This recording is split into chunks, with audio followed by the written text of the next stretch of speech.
friends, and welcome to The Average J.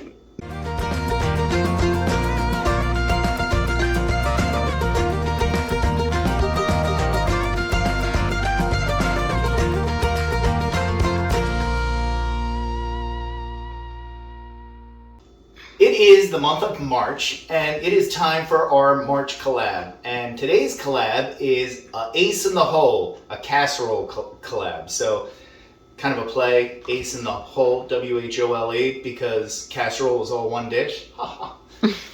Actually, I think that's pretty clever. I'm not real clever like that. Oh, hi, Artie. How you doing, bud? See, he knows when I'm getting ready to cook, you know? So, but you may say, why are you wearing pajamas? Because I am in pajamas. Artie, you gotta let us go, bud. Right, stop. All right, I gave Artie a treat. That buys me about 30 seconds. So back to what I was saying. The reason I'm in pajamas is because the casserole that I am doing is Southwest bacon hash brown casserole. So because I'm doing a breakfast casserole, I thought it would be appropriate to wear my pajamas. So why don't we go ahead and show you what we have to prep. The ingredients are in two parts. So part one is 8 large eggs, 1 can of evaporated milk, which comes up to 12 fluid ounces, 1 teaspoon of salt, 1/2 teaspoon of black pepper, and 1/8 of a teaspoon of garlic powder. That's going to be part one.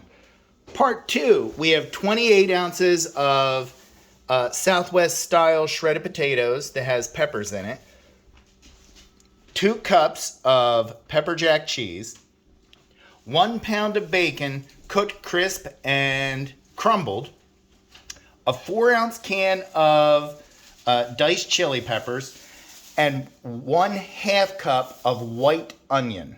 Okay, now I will say you can use, instead of green chilies, you can use jalapenos.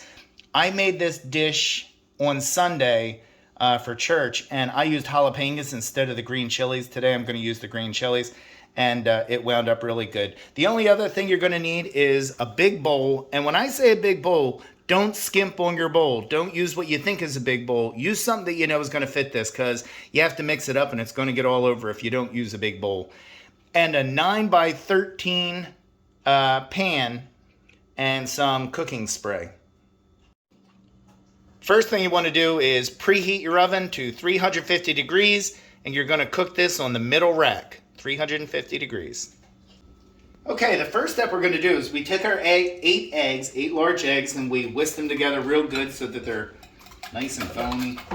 All we're going to do is we're going to add the salt, the pepper, the garlic powder, and the evaporated milk. And I'm going to be honest with you, I have no idea what the evaporated milk does. Maybe it makes the eggs a little smoother. I don't know. All I know is when I got the recipe, it had evaporated milk in it. I've always made it with evaporated milk, and it tastes okay. So I'm going to take whoever made the recipe, and I'll be honest, I don't remember where or when I got this recipe, so I couldn't tell you. But it will be down below. By the way, one thing I wanted to say that I forgot at the beginning, this collaboration was planned out by Sandy from Life with Sandy, so thank you very much, Sandy. And everybody who's doing this will be in the description below. So we're just going to mix that up a little bit. Doesn't take a whole lot. And now we're going to move on to step 2. Step 2, we're going to take the potatoes. We're going to put them in.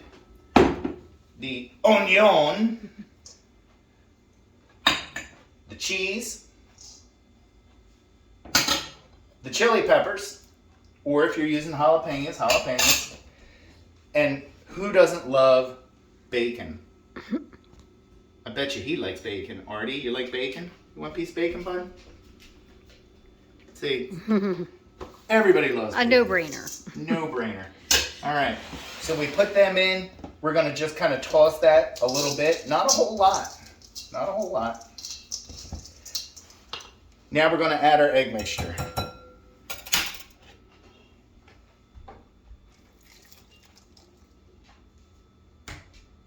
All right. And what we're we're going to do is mix this up until that egg is mixed. Ooh, my towel dropped off. Until that egg is mixed in with everything. You want it thoroughly mixed. Now, I want to say something. Sometimes people with any kind of a breakfast casserole have like big chunks of meat, like sausage or whatever in there. That's not the point. Bacon is just giving it some flavor because it's so little crumbled, and once it cooks, it kind of cooks into it. You're not going to have big chunks of bacon in it. That's not the point. So at the end, when you're done and you're getting ready to serve it, you can serve a slice of this with your favorite breakfast meat. So again, we're just getting it kind of everything wet. Incorporated. Right? Incorporated. There you go. Michelle with the big words. Was that the wordle today? No. All right. Now all we're going to do is take our pan and we're just going to spray some cooking spray in. And I will say, don't skip this step of putting the cooking spray because it is definitely something that will stick to the bottom of the pan. So, I don't know. You're baking eggs, you know, so. Then we're just going to take it and put it in the pan. Trying to make sure I get every little piece of bacon out of there.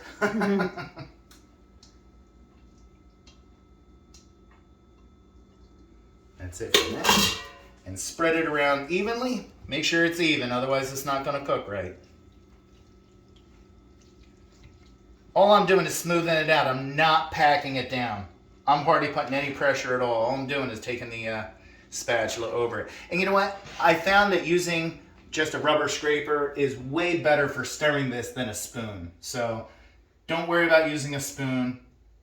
Use a spatula, rubber scraper, whatever anybody wants to call this. Leave in the comments below. What do you call this?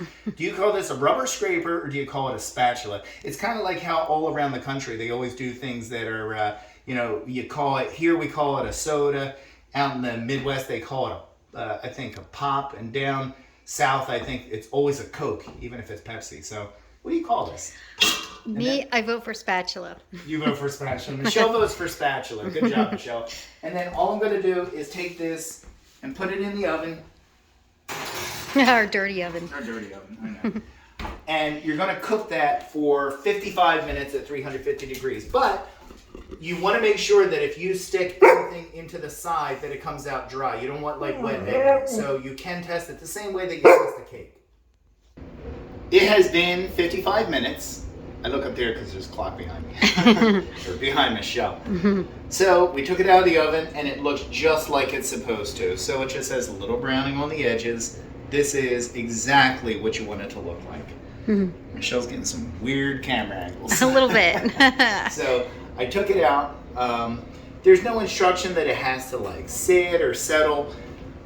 The last time I made this, by the time I took it out of the oven and got it over to the church, it wound up being served, I want to say 30 minutes after it came out of the oven, but you can serve it right away. So we're just going to take a little knife and we're going to cut into it.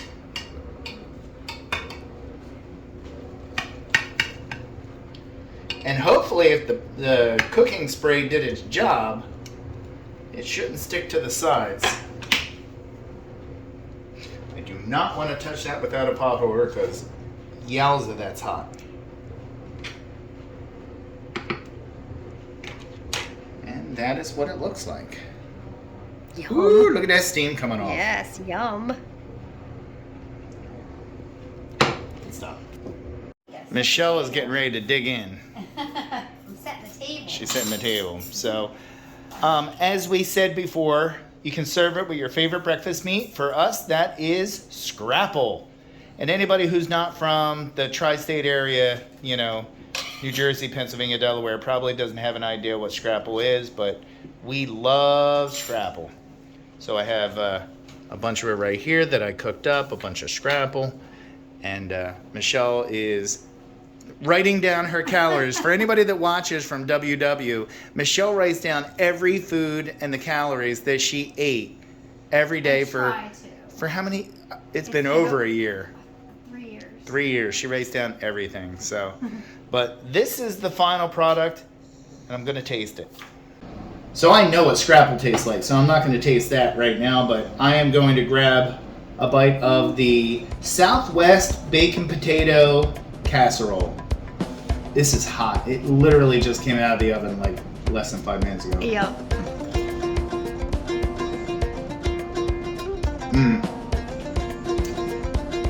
The chili peppers are better than the jalapenos. I bet. I have to say. So, wow, it's a good taste. Now you can serve this with a dollop of sour cream, and I have to say, in this house, the only sour cream I use is Daisy. Do a dollop of Daisy. But it is very good. You can put some like Taco Bell hot sauce. I think Michelle puts that on there. You know, so let's see if it's dog approved. All right. You know it'll be. Let's see if it's dog hot. approved. Woohoo! Just blow on it for me. Oh, now I gotta wipe off my food. Oh, I got a spare. Oh, you got a spare? Okay, because I didn't even think about that. I can't eat off of that. But it's really good. So if you get a chance, try it. That's going to do it for the collab for the month of March. Again, thank you to Sandy over at Life with Sandy for putting it together. We really do appreciate it.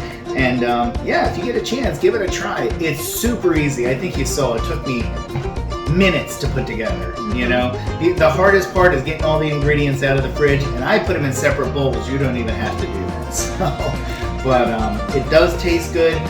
Bear in mind, it has a little bit of kick to it because it does have peppers in it. So if you're not really big on the super spicy, you can probably just leave the chili peppers or the jalapenos out if you want. But And put bell pepper. you can put bell pepper if you want. But Michelle and I like spicy. So, Me.